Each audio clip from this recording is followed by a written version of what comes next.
Hello বন্ধুরা, তোমাদের জন্য নতুন মজাদার রোমান্টিক গল্প নিয়ে হাজির হলাম। আশা করি গল্পটি সবার ভালো লাগবে। আমার বড় যা যখন বিধবা হয়ে গেল, তখন সবাই বলতে লাগল যে এখন তো সে যুবতী আছে, তাহলে ছোট দেওরের সাথে বিয়ে করিয়ে দেওয়া হোক। ছোট দেওরও রাজি হয়ে গেল। কিন্তু আমার শ্বশুরমশাই রেগে গিয়েছিল। আর একদম রাজি হয়নি আমার বড় যা। সে শ্বশুরের ঘরে রোজ তার পায়ে মালিশ করতে যেত। আর যখন মালিশ করে আসত তখন সে কাঁদত। একদিন আমি মাথায় ঘোমটা দিয়ে আমার বড় জায়ের জায়গায় শ্বশুরের পায়ে তেল মালিশ করতে গেলাম। যেই না শ্বশুরের পায়ে তেল লাগিয়েছি, আমার তো গায়ের লোম খাড়া হয়ে গেল। শ্বশুর মশাই তো! আজ আবার আমার শ্বশুর আমার বড় জাকে তেল মালিশ করার জন্য নিজের ঘরে ডেকেছিল। সে বলতে লাগল যে আমার পায়ে তেল লাগিয়ে যাও। এটা শুনে আমার বড় জা নেহার মুখ অসহায়তায় ভরে গেল। সে মাথা নিচু করে তার ঘরে চলে গেল।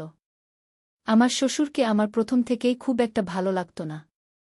কিন্তু যে ধরনের ব্যবহার সে আমার বড় জা নেহার সাথে করত, সে সারাদিন অথবা বেশ কয়েক ঘণ্টা পর্যন্ত বৌদিকে নিজের ঘরের মধ্যে রাখত, আর তাকে কেউ জিজ্ঞাসা করার মতোও ছিল না।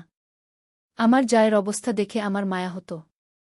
তাকে রোজ নিজের ঘরে তেল লাগানোর জন্য শ্বশুরমশাই ডাকত, আর আমার যা 3 ঘণ্টা ঘরের বাইরে আসত না। আর যখন বাইরে আসত তখন সে কাঁদত। যখন আমি কারণ জিজ্ঞাসা করতাম সে কিছুই বলত না। চোখের জল নিয়ে সে আমার দিকে তাকিয়ে থাকত। আর নিজের ঘরে চলে যেত।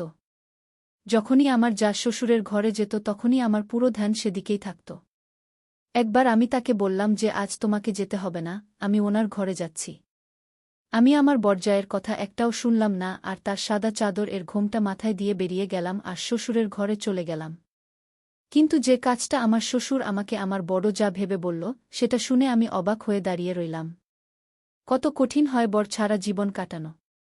ঈশ্বর কারোর জন্য যেন এরকম বাজে সময় না দেন, যেরকমটা আমার বড় যা নেহা দেখেছিল। সে আমার বড় যা ছিল। যতক্ষণ তার বর বেঁচে ছিল ততদিন তার মুখ থেকে হাসি অদৃশ্য হয়নি। সে সব সময় হাসত আর হাসত। নেহার সাথে আমার শ্বশুরের আচরণ ছিল কঠোর। কিন্তু তানিশ ভাইয়ের ভালোবাসার প্রভাব এই যে শ্বশুর-শাশুড়ির আচরণ সে হাসিমুখে সহ্য করত। কিন্তু এখন যেই সমস্যার মধ্যে দিয়ে সে যাচ্ছিল, যে মানুষটাকে সে হারিয়ে ফেলেছিল, সেই আঘাতটা তার জন্য কম ছিল না। তার সাথে আবার আমার শ্বশুরের অত্যাচার, তানিশ ভাইয়ের অসুখ আমাদের সবাইকে দুঃখী করেছিল। আমার যা নেহার খুশি তো চলেই গিয়েছিল। ঘরে সেই সময় কার যে নজর লাগল। যখন তানিশ ভাইয়ের ক্যান্সার হল, সে 2 মাসের মধ্যেই চলে গেল, আর আমার জায়ের উপর তো আকাশ ভেঙে পড়ল। আমি তাকে সামলাতে লাগলাম। একদিকে কান্নাকাটি করে আমার শাশুড়ির অবস্থা খারাপ, যুবক ছেলে 2 মাস ধরে তার সামনে গোড়ালি ঘষে ঘষে চোখের সামনে থেকে হারিয়ে গেল। অন্যদিকে আমার জায়ের অবস্থা ভালো ছিল না। অনেক কষ্টে তার হুঁশ ফিরিয়ে আনা হল। কিন্তু সে তানিশ তানিশ বলতে বলতে বারবার গান হারিয়ে ফেলত। আমাদের হাসি খুশি ঘরের উপর কি জানি কার নজর পড়ে গিয়েছিল। আমার শাশুড়ি হার্টের রোগী ছিল। ছেলের চলে যাওয়া সে সহ্য করতে পারেনি। আমার শাশুড়ি তানিশকে ভীষণ ভালোবাসত। তানিশের মৃত্যুর ঠিক 4 দিন পরেই সে নিজেও মারা গেল। আমাদের উপর যেন একের পর এক সমস্যার পাহাড় ভেঙে পড়ছিল। আমরা এই সমস্যার মধ্যে ভীষণ ভয় পেয়ে গেলাম। আমার জায়ের অবস্থা ভীষণ খারাপ ছিল, সে অঘোরে বলতে থাকত, তুমি আমাকে ছেড়ে যেও না, আমি কি করে তোমাকে ছাড়া বাঁচব। আমি সেই ঘরে একমাত্র বুঝছিলাম যে সেই ঘরটাকে সামলে রেখেছিলাম, আর নেহা বৌদিকেও। আমার বরের 3টে ভাই ছিল। আমার বর সুরেশের থেকেও ছোট একটা ভাই ছিল যার নাম মান্নু। সে আমার বরের থেকে মাত্র কয়েক বছরেরই ছোট ছিল। আর বয়সে আমার থেকে আর নেহার থেকে সে বড়। কেননা 3 ভাইদের মধ্যে মাত্র 1 বছর করেই তফাৎ ছিল। নেহা বৌদি আর আমার বিয়ে একসাথেই হয়েছিল। আমাদের বিয়ের মাত্র 2 বছর হয়েছিল। আমার তো একটা ছেলেও ছিল। কিন্তু আমার জায়ের তো কোনো বাচ্চাও ছিল না। আর তার উপর এত বড় সমস্যা তার উপর ভেঙে পড়ল। তানিশ ভাই আর নেহা বৌদির বিয়ে হয়েছিল প্রেম করে। এজন্য তাদের মধ্যে ভালোবাসা অনেক বেশি ছিল। কিন্তু যে আঘাত নেহা বৌদি পেয়েছিল সেটা আরও বেশি ছিল। একদিকে নেহা বৌদি ছিল। অন্যদিকে আমার শ্বশুরের প্রথমে ছেলের দুঃখ, আর তারপর বউয়ের আঘাত। আমি কখনো সবকিছুর দেখাশোনা করতাম, আর কখনো নেহা বৌদিকে সান্ত্বনা দেওয়ার চেষ্টা করতাম। সে বয়সে আমারই বয়সী ছিল, কিন্তু সে দেখতে ভীষণ সুন্দর ছিল। 1 মাসের মধ্যে সে একেবারে কমজোর হয়ে গেল। কিন্তু তারপর আস্তে আস্তে সব কিছু ঠিক হতে লাগল। মানুষ কষ্টের সাথে বোধ আস্তে আস্তে বোঝাপড়া করে নেয়। নেহা বৌদিও এবার কিছুটা নিজেকে সামলাতে পারছিল। কিন্তু যখন তানিশ ভাইয়ের কথা মনে পড়ে তখনই সে আমাকে জড়িয়ে কাঁদতে থাকত। আমি তাকে সান্ত্বনা দিতে লাগলাম, কিন্তু চোখ তো জ্বলে আমারও ভরে যেত। এটা এমন একটা দুঃখ যেই মহিলার হয় একমাত্র সেই জানে যে এর ব্যথা কতটা। নেহা বৌদির কষ্টময় কান্নার শব্দ আমাকেও কখনো কখনো ছটফট করাতে বাধ্য করত। 5 বছরের ভালোবাসার পর তার বিয়ে হয়েছিল তানিশ ভাইয়ের সাথে, কেননা আমার শ্বশুর মশাই এই বিয়েতে রাজি ছিল না। সে বলত যে এ অন্য জাতের মেয়ে। এই জন্য আমার শ্বশুর সেই বাড়িতে বিয়ে দিতে রাজি ছিল না। কিন্তু তানিশ ভাই তার ভালোবাসায় ডুবে গিয়েছিল, সে নেহা বৌদির থেকে দূরে থাকতে পারত না। আমি ওদেরই জাতের, সেজন্য আমার বিয়ে আমার বরের সাথে হয়েছিল, পরিবারের ইচ্ছায়। আর তানিশ ভাই তো জেদ করে নেহা বৌদিকে বিয়ে করেছিল। আমার শ্বশুর প্রথম থেকেই আমাকে ভীষণ সম্মান দিত। যেখানে নেহা বৌদিকে সবসময় সে ঘুরে ঘুরে তাকাত। তার খাওয়ার মধ্যে সে খুঁত ধরত। আর তার মনে হতো যে নেহা হয়তো কখনো ঘর বসাবে না, সে তার ছেলেকে নিয়ে আলাদা হয়ে যাবে। কিন্তু নেহা বৌদি শ্বশুরের কড়া কথা শুনে কখনো কষ্ট পেত না। সে সবসময় হাসি মুখে থাকত আর বলত যে বাবা নিজে নিজেই ঠিক হয়ে যাবে। আমার শ্বশুরের ব্যবহার কখনো কখনো আমার সহ্য ক্ষমতার বাইরে চলে যেত। আমি নেহা বৌদিকে বলতাম, খুব ভালো তো তোমায় তানিশ ভাই ও বাসত, তাহলে বাবা শুধু তোমাকে কেন কথা শোনায়? কখনো কখনো নেহা বৌদির চুপ থাকায় আমি রেগে যেতাম আর মনে মনে তার জন্য কষ্ট পেতাম। আমাকে নেহা বৌদি বলেছিল যে সে তানিশ ভাইকে বলত যে যদি তোমার পরিবার বিয়ের জন্য না মানে তো তুমি আমায় ভুলে যেও, কিন্তু তানিশ ভাই বলত আমি তোমাকে ছাড়া বাঁচব না, মরে যাব। যখন এই কথাগুলো নেহা বৌদির মনে পড়ে তখন সে যন্ত্রণায় কষ্ট পেয়ে কাঁদত আর বলতে থাকত তানিশ আমাকে মিথ্যা কথা বলে বিয়ে করেছে। সে বলত যে তোমাকে ছাড়া আমি মরে যাব। কিন্তু সে আমার থাকা সত্ত্বেও বাঁচতে পারল না কেন? তার কথায় তার যন্ত্রণা আর তার ছটফট করে কাঁদা আমারও হৃদয়কে যন্ত্রণা মুচড়ে দিত। আমি তাকে অনেক বোঝাতাম যে ভগবানের ইচ্ছার সামনে আমরা সবাই অসহায়। এরপর কিছুদিনের মধ্যে নেহা বৌদি নিজেকে সামলে নিয়েছিল। আমার শ্বশুর বৌদিকেই শুধু না, তার বাবার বাড়ির সবাইকেও হিংসা করত। বিয়ের পরেও সে তানিশ ভাইকে পরিষ্কার বারণ করে দিয়েছিল যে তোমার শ্বশুর বাড়ির লোকেদের আমার বাড়িতে আসার কোনো অধিকার নেই। আমি অনুমতি দেব না। গিয়ে জন্য তানিশ ভাই নিজেই বৌদিকে তার বাবার বাড়িতে দেখা করাতে নিয়ে যেত। কিন্তু নিজের বাড়িতে কখনো তাদেরকে ডাকত না। না জানি কেন শ্বশুরের কথা আমার ভালো লাগত না। তানিশ ভাইয়ের মৃত্যুর পর নেহা বৌদির বাড়ির লোকেরা এসেছিল। আর আমার শাশুড়ির মারা যাবার পরও বৌদিকে তারা নিয়ে যেতে এসেছিল। আমার বৌদি এখনও যুবতী এবং ভীষণ সুন্দর ছিল, আর এখন তো তার কোনো বাচ্চাও হয়নি। কিন্তু যখন এই কথাটা আমার শ্বশুর জানতে পারল তখন আমাদের ঘরে একটা ঝড় বয়ে গেল। নেহা বৌদির মা বাবাকে সে বলতে লাগল, নিয়ে যাও নিজের মেয়েকে, তোমাদের মেয়ে অপজা। আমার ছেলেকে সে খেয়ে নিল। আমার ছেলেকে ভালোবাসার নামে মেরে ফেলল। তাকে 5 বছর পর্যন্ত ফাঁসিয়ে রাখল, তারপর তার সাথে বিয়ে করল। এই মেয়ের ভালোবাসায় সে মরে গেল, আর এ আবার বিয়ে করবে আর নিজের ঘর বসিয়ে নেবে।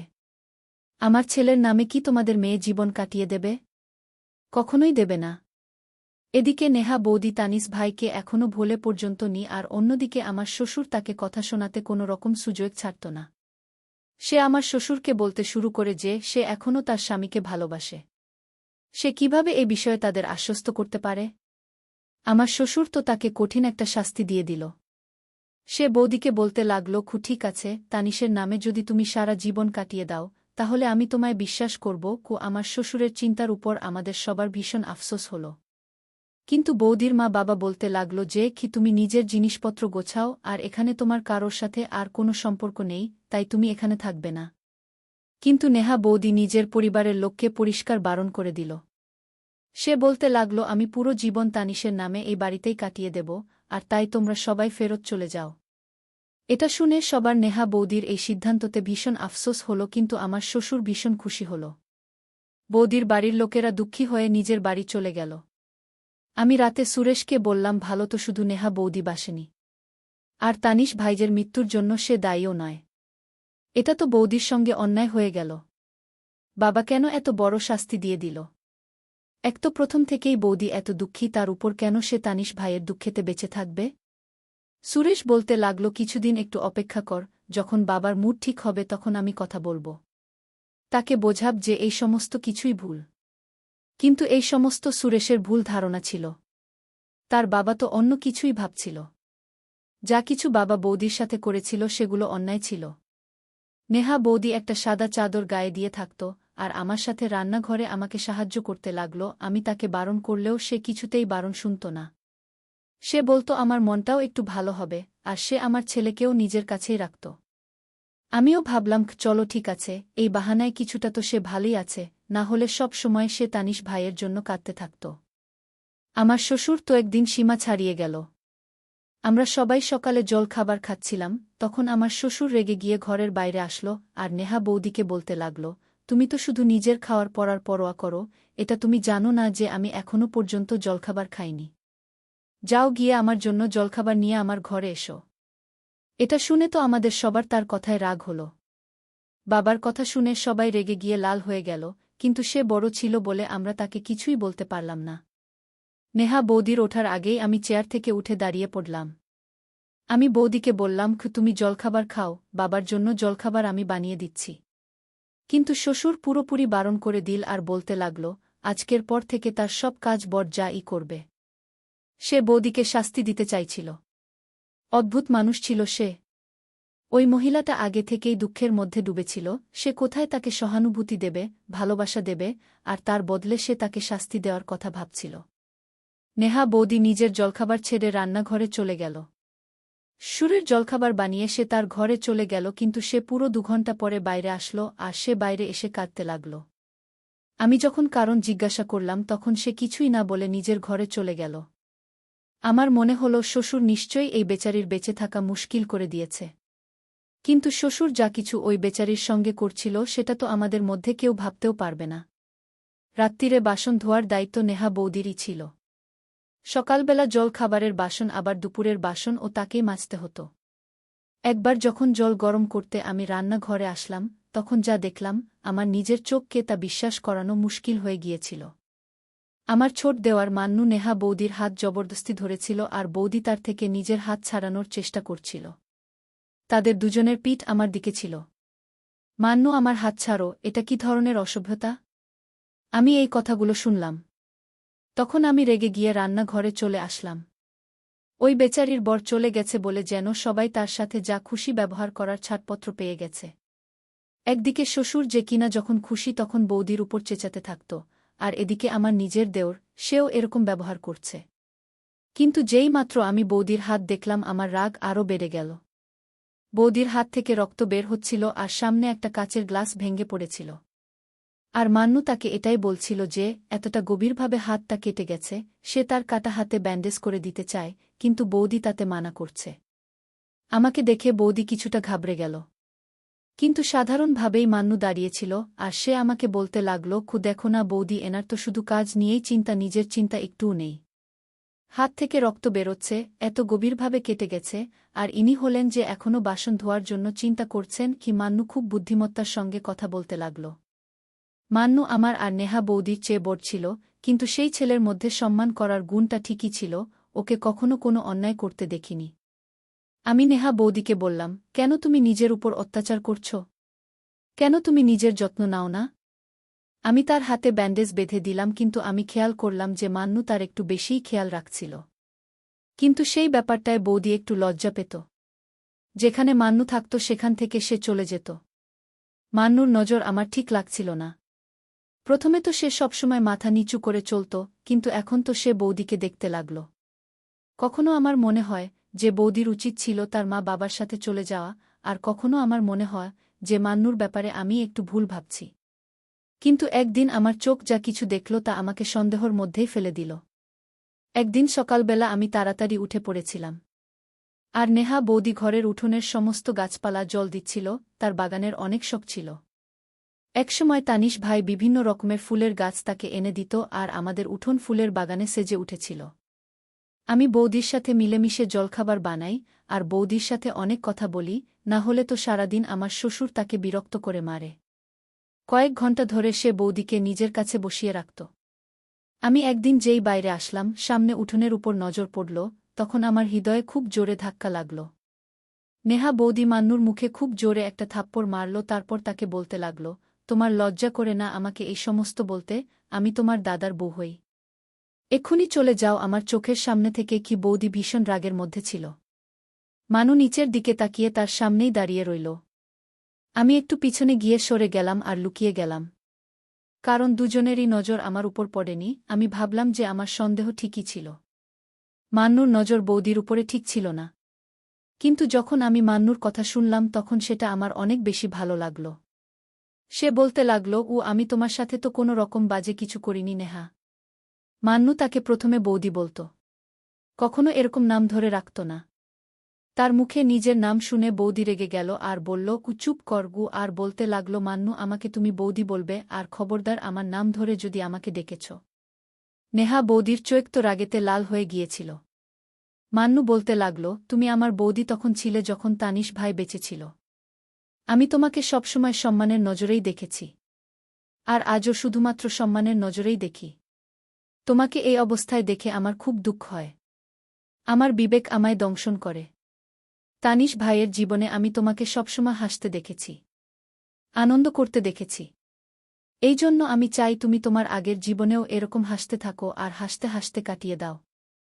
আর এটা তোমার অধিকার। কিন্তু তুমি সেটা বোঝার জন্য রাজিই না। তোমার সাথে তো কথা বলাই সময় নষ্ট। আমি অবশ্যই তোমার পরিবারের সাথে কথা বলবো। নেহা, আমি তোমাকে বিয়ে করতে চাই আর তোমার বাঁচার সম্পূর্ণ অধিকার রয়েছে। এটা বলে মান্নু ওখান থেকে চলে গেল। আমার মানুর এই সিদ্ধান্ত ঠিক মনে হয়েছিল।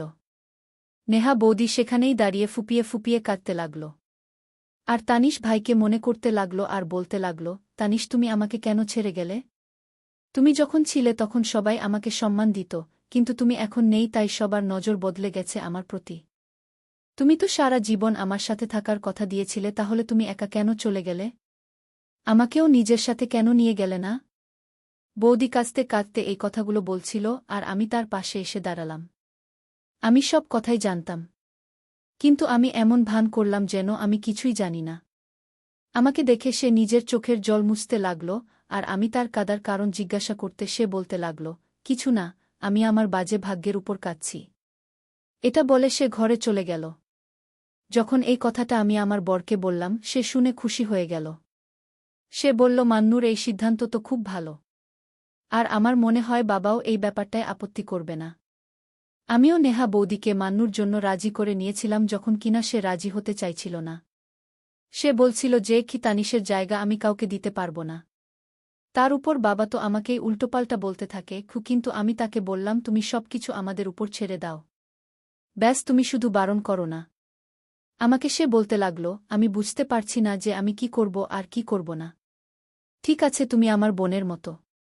যেটা তোমার ঠিক লাগে তুমি সেটাই করো। যখন এই কথাটা আমি মানুকে বললাম তখন মান্নু ভীষণ খুশি হয়ে গেল। সে বলতে লাগল, ধন্যবাদ বৌদি। না হলে সে তো নিজেকেই বরবাদ করে দেওয়ার কথা ভাবছিল। মান্নু বলতে লাগল, ব্যাস বাবা কোনোভাবে রাজি হয়ে যাক। কিন্তু আমরা কেউ জানতাম না যে সে এমন একটা কথা বলে দেবে যেটা শুনে আমাদের হুঁশ উড়ে যাবে। নেহা বৌদিকে বিয়ে করার জন্য মানু নিজের শ্বশুরের সাথে কথা বলল। কিন্তু এটা শোনার পর সে সাথে সাথে উঠে দাঁড়িয়ে পড়ল আর বলতে লাগল, নিজের বিধবা বৌদিকে বিয়ে করা কোথাকার বুদ্ধিমানের কাজ। আমার তো প্রথম থেকেই ওই বাজে মেয়েটার উপর সন্দেহ ছিল যে ওর ছেলেদের ফাঁসানোর অভ্যাস আছে। প্রথমে তানিশকে নিজের জালে ফাঁসায়, তারপর যখন নিজেকে সামলাতে পারছে না তখন মন্নুর উপর নিজের সৌন্দর্যের জাল ফেলা শুরু করল। বাবার চিন্তা আর কথা শুনে আমার তার উপর আফসোস হল। নেহা বৌদিও এটাই বলছিল যে কি আমি কারকে বিয়ে করতে চাই না, না হলে আমার চরিত্রকে বাজে ভাবা হবে গু। কিন্তু আমি তাকে বললাম যে তুমি শুধু একবার হ্যাঁ বলে দাও বৌদি, বাবাকে আমরা রাজি করিয়ে নেব। কিন্তু আমার খুব দুঃখ হল বাবার ছোট চিন্তাভাবনায়। আমি আর আমার স্বামী তো কিছুই বলিনি, কিন্তু মানু রেগে গেল। সে বলতে লাগল, এরকম কথা ভাবতে আর বলতে তোমার লজ্জা করে না? আমি বৌদিকে বিয়ে করতে চেয়েছি, আমাকে কেউ এটা করতে বাধ্য করেনি। এবং তার চরিত্র আগেও ভালো ছিল আর এখনও ভালো আছে। কিন্তু বাবা মানুকে চড় মারল। আর মুখ তুলে বলল, আমার বাড়ি থেকে বের হয়ে যাও, তোমার উপর ওই জঘন্য মেয়েটা জাদু করেছে কিছু না কিছু। আমি তোমাকে অন্য শহরে পাঠিয়ে দেব। ওই মেয়েটা অপয়া, ওই মেয়েটা অশুভ। ও প্রথমে আমার একটা ছেলেকে খেয়ে গেল, এরপর অন্য ছেলেকেও খেতে চাইছে। আর আমি এটা কখনো হতে দেব না। আমার শ্বশুরের উপর তো না জানি কিসের একটা জেদ চেপে গিয়েছিল। সে ধাক্কা দিয়ে মন্নুকে ঘর থেকে বের করে দিল। তখনই সুরেশ মাঝখানে এসে আটকাতে গেলে তাকেও সে ধাক্কা দিতে থাকল। বলতে লাগল, আমি কখনোই এরকম হতে দেব না। আমাদের ঘরে তো তামাশা হচ্ছে যেন। নেহা বৌদি ঘরে বসে সবকিছু শুনছিল, সেও বাইরে বেরিয়ে আসল। সে বলতে লাগল, আমি কাউকেই বিয়ে করতে চাই না। ভগবানের কৃপায় সমস্ত ঝামেলা বন্ধ করো। আমার শ্বশুর বোধহয় এটাই শুনতে চাইছিল। এই জন্য ওখানেই ঝগড়া শেষ করে দেওয়া হল। এখন মান্নু খুব উদাস থাকতে লাগল, চুপচাপ থাকতে লাগল। এবার তো আমার শ্বশুর আরও বেড়ে গেল। অদ্ভুত অদ্ভুত কথা বলতে লাগল। কখনো বলতে লাগল, নেহা তুমি আমার ঘরেই সারাদিন থাকতে পারো। কখনো বলতো, আমার মাথায় তেল লাগিয়ে দাও, আমার পায়ে তেল মালিশ করে দাও। ঘরের সমস্ত কিছু আমার শ্বশুরের হাতেই ছিল। এজন্য কেউ তার বিরুদ্ধে কোনো কথা বলতে পারত না। মান্নুর সামনে নেহা বৌদি হাত জুড়ে বলতে লাগল, ভগবানের কৃপায় আমার কাছ থেকে নিঃশ্বাস প্রশ্বাস নেওয়ার অধিকার কেড়ে নিও না। আর তুমি অন্য কাউকে বিয়ে করে নাও। যখনই বৌদি শ্বশুরের ঘরে যেত তখন আমার সমস্ত ধ্যান সেই দিকেই থাকত। একবার আমি বললাম, বৌদি তুমি নয়, আজ আমি শ্বশুরের ঘরে যাব। আমি তাই করলাম। কিন্তু যে কাজটা আমার শ্বশুর আমাকে বৌদি ভেবে করালো, সেটা শুনে আমি তো অবাক হয়ে গেলাম। আমার শ্বশুর বলতে লাগল, চলো এবার একটা পায়ে দাঁড়িয়ে যাও, যতক্ষণ আমি না বলবো ততক্ষণ তুমি ওভাবেই দাঁড়িয়ে থাকবে। আমি তোমাকে মান্নু আর বাকি সবার নজরে বাজে বানাতে চেয়েছিলাম, যাতে মান্নু তোমাকে বিয়ে করার চিন্তা ভাবনা ছেড়ে দেয় আর সবাই তোমাকে বাজে ভাবতে থাকে। আর তাতে তুমি পুরো জীবন তানিশের নামে কাটিয়ে দিতে পারো। কেননা তোমার জন্য আমার ছেলে আমার এক ভাইজিকে বিয়ে করতে বারণ করে দিয়েছিল। আমার সেই ভাইজি তানিশকে ভীষণ ভালোবাসত। তানিশ বারণ করেছিল বলে সে আত্মহত্যা করে নেয়। আর তার অভিশাপ তোমার উপর লেগেছে। কিন্তু খারাপ তো আমার সাথে হলো। আমি তোমার জন্য আমার ছেলেকে হারিয়ে ফেলেছি। এই জন্য তুমি অপজা আর আমার দ্বিতীয় ছেলেকেও তুমি মেরে ফেলবে। আমার শ্বশুরের মনের ভেতর এত নোংরা চিন্তাভাবনা ছিল। সে নিজের ভাইজির মৃত্যুর প্রতিশোধ নিতে বৌদির সাথে এরকম ব্যবহার করত। আমি ঘরের বাইরে বেরিয়ে এলাম। এই রহস্যটা এবার আমার সামনে এসে গিয়েছিল। বৌদিকে এই জন্যই এত ক্লান্ত মনে হতো। আমার শ্বশুর তাকে কত বড় শাস্তি দিত এতদিন। আর তাকে মান্নু আর আমাদের সবার নজরে সে ভুল প্রমাণ করতে চাইত। কিন্তু এটাও সত্যি যে সম্মান আর মৃত্যু ঈশ্বরের হাতে। আমি যখন সমস্ত কথা দুজন ভাইকে বলে দিলাম তখন মান্নু নিজের জন্য একটা আলাদা ফ্ল্যাট ভাড়ায় নিল। আর নেহা বৌদিকে বিয়ে করে তাকে সেখানে নিয়ে গেল। প্রথমের দিকে তো শ্বশুর অনেক চিৎকার চেঁচামেচি করেছিল, কিন্তু যখন সবকিছু তার আয়ত্তের বাইরে চলে যাচ্ছিল তখন সে আস্তে আস্তে ঠিক হয়ে গেল। আমার শ্বশুর আমার সাথেই থাকত। মান্নু নেহা বৌদিকে ভীষণ ভালো রেখেছিল। কিন্তু সে আমাদের সাথে দেখা করতে এখানে একাই আসত। তাদের একটি মিষ্টি মেয়েও হয়েছে। তাকে নিজের সাথে সে নিয়ে আসত আর সে নিজের দাদুকে রাজি করানোর চেষ্টা করত। আর নিজের তোতলা জিভে সে বলত, দাদুকেও কখনো অপজা হয় না। জীবন আর মৃত্যু তো ঈশ্বরের হাতে আছে। আমার শ্বশুর এখন অনেক বদলে গেছে। নিজের নাতনিকে বুকে জড়িয়ে সে বলত, যে কথাটা আমাকে আজ পর্যন্ত কেউ বোঝাতে পারেনি সেটা আমার নাতনি আমায় বুঝিয়ে দিয়েছে। এটি ছিল আজকের গল্প। আশা করি সবার ভালো লেগেছে। তো সবাই চ্যানেলটিকে একটি সাবস্ক্রাইব করে দিয়েন। ধন্যবাদ।